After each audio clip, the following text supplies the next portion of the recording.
नमस्कार दोस्तों, हमारी आज की कहानी है लालची बहू बेटों ने किया अपने ही माँ बाप का बंटवारा। राजीव के दो बेटे और एक बेटी हैं। राजीव ने कड़ी मेहनत करने के बाद तीनों बच्चों को अच्छी शिक्षा दी है।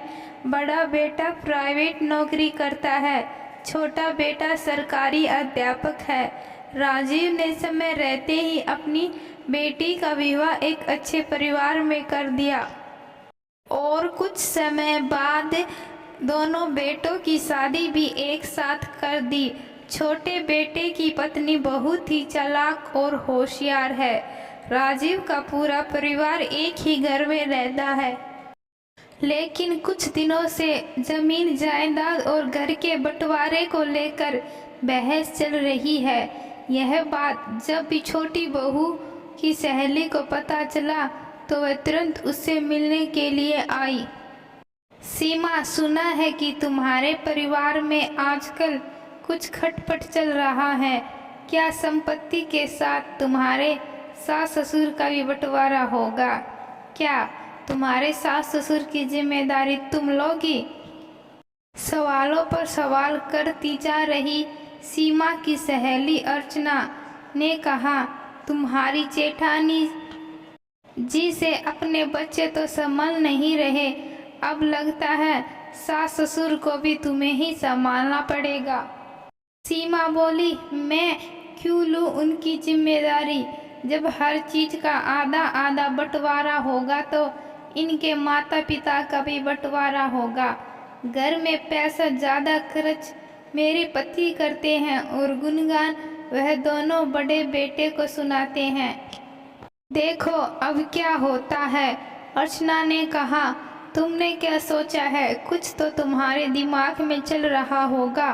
सीमा बोली, मैं सोचती हूँ अपनी सास को मैं अपनी तरफ ले लूँ, कम से कम मेरी थोड़ी मदद भी हो जाएगी, घर के कामों में हाथ बट जाएगा, क्योंकि ससुर जी तो बस बैठकर खाएंगे, यह कम से कम घर के कुछ काम तो करेगी। इन सभी मुश्किलों को देखते हुए सीमा के ससुर राजीव ने संपत्ति का बंटवारा करने का फैसला लिया। फिर यह मुद्दा उठा कि माता पिता किसके साथ रहेंगे। सीमा की सास नीलम जी बोली, ए जी, कैसे दिन आ गए जो माँ एक कोख से सभी बच्चों को जन्म देती है, आज वही बच्चे अपने माँ बाप का बंटवारा करने चले हैं। उनका बड़ा बेटा अनिल बोला, माँ कोई ज़रूरत नहीं है आप लोगों का बंटवारा करने की। मैं पहले भी इस बंटवारे के खिलाफ था और आज भी हूँ। आप और बाबूजी मेरे साथ रहिए, मेरी जितनी भी आय है मैं आप लोगों को अपने साथ रख सकता हूँ। अनिल का छोटा भाई मनोज बोला, यह करके आप क्या साबित करेंगे भैया कि मैं माँ पिताजी की जिम्मेदारी नहीं ले सकता?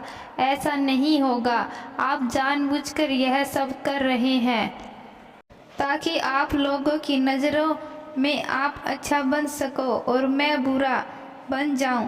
जब संपत्ति का बंटवारा हुआ है तो माँ बाबूजी का भी होगा। अनिल की पत्नी नेहा बोली, देवर जी, जब हम दोनों की जिम्मेदारी लेने के लिए तैयार हैं तो आपको क्या आपत्ति है?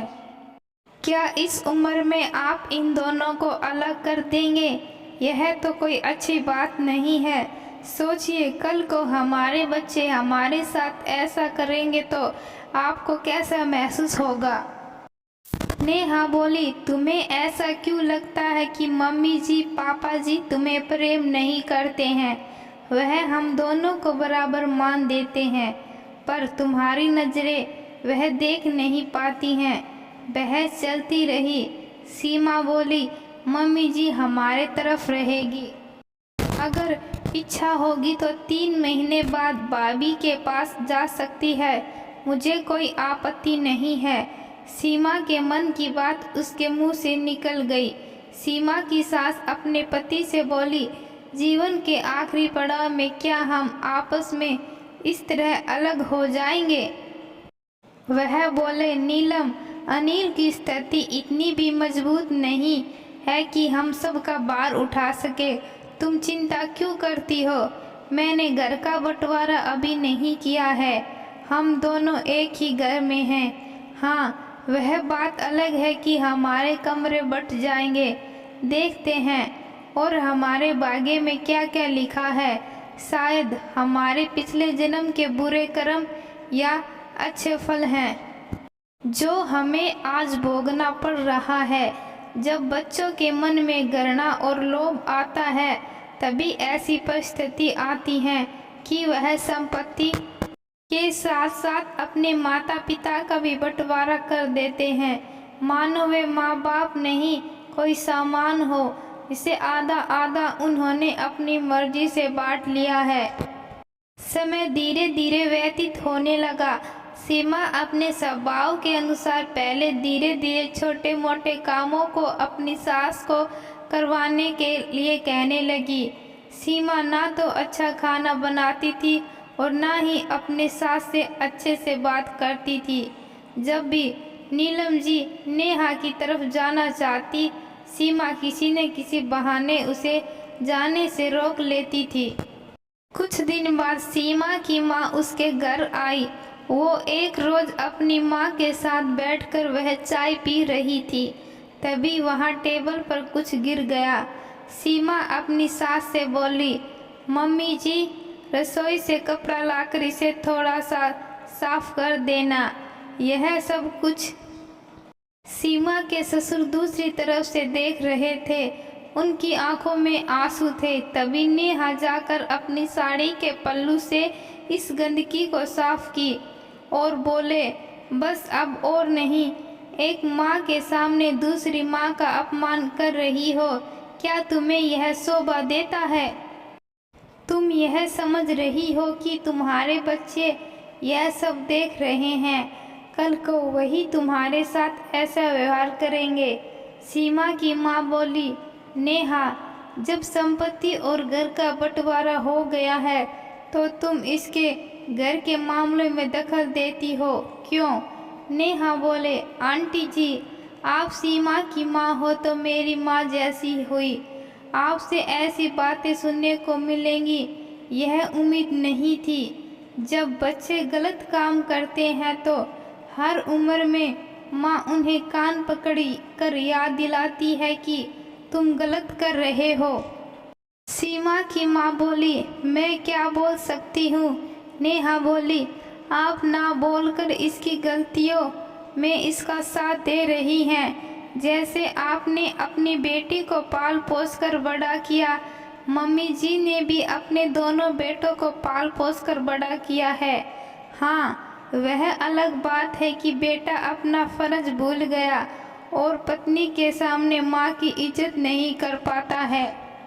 सीमा बोली, भाभी, मुझे मजबूर मत कीजिए कि मैं आपका अपमान करूं। आप अपने घर चले जाइए। जब हर चीज़ का बंटवारा हो चुका है तो आप मेरे घर के मामलों में दखल नहीं दे सकती हैं। नेहा अपने ससुर जी के पास जाकर बोली, बाबूजी, क्या आप यह सब देखकर चुप रहेंगे? वह आपकी पत्नी है। आपने अपनी संपत्ति का बंटवारा किया है, अपने आत्मसम्मान का नहीं। माँ जी की जिम्मेदारी आज भी आप पर है। अब आपको कुछ तो कहना होगा। नेहा के ससुर जी खड़े हुए और जाकर अपनी पत्नी का हाथ पकड़कर बोले, आज भी मैं इतना सामर्थ हूँ कि तुम्हारा सम्मान की रक्षा कर सकता हूँ। वह अपनी पत्नी का हाथ पकड़ कर अपने साथ ले गए। अगले दिन भी दोनों घरों में बहस चलती रही।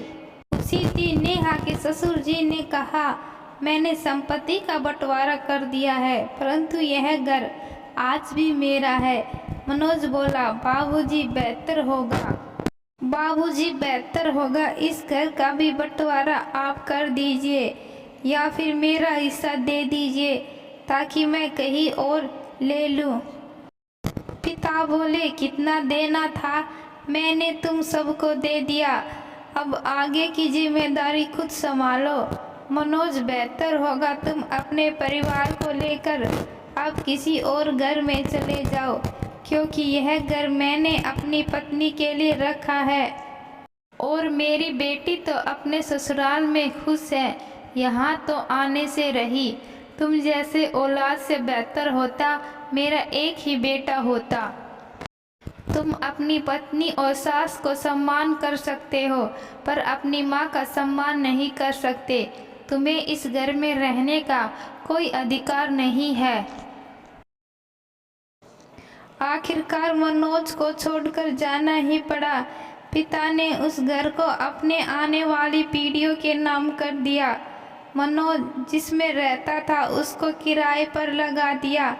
अब किराया और उनके पेंशन से उन दोनों की दवाइयाँ और खर्चों का इंतजाम हो जाता था। अगर सीमा की माँ ने उसकी गलती पर समझाया होता या उसकी सहेलियों ने उसे सही सुझाव दिया होता तो आज उसके परिवार का इस तरह से बंटवारा नहीं होता। कमाई कम हो या ज़्यादा, जब परिस्थिति खराब होती है तो परिवार एकजुट मिलकर थोड़े में ही अपना गुजारा कर लेते हैं, परंतु इस तरह अपने माता पिता का बंटवारा नहीं करते हैं। तो दोस्तों, मैं आशा करती हूँ कि आपको यह कहानी पसंद आई है। कहानी पसंद आई, कहानी को लाइक शेयर और कमेंट्स ज़रूर करना। धन्यवाद।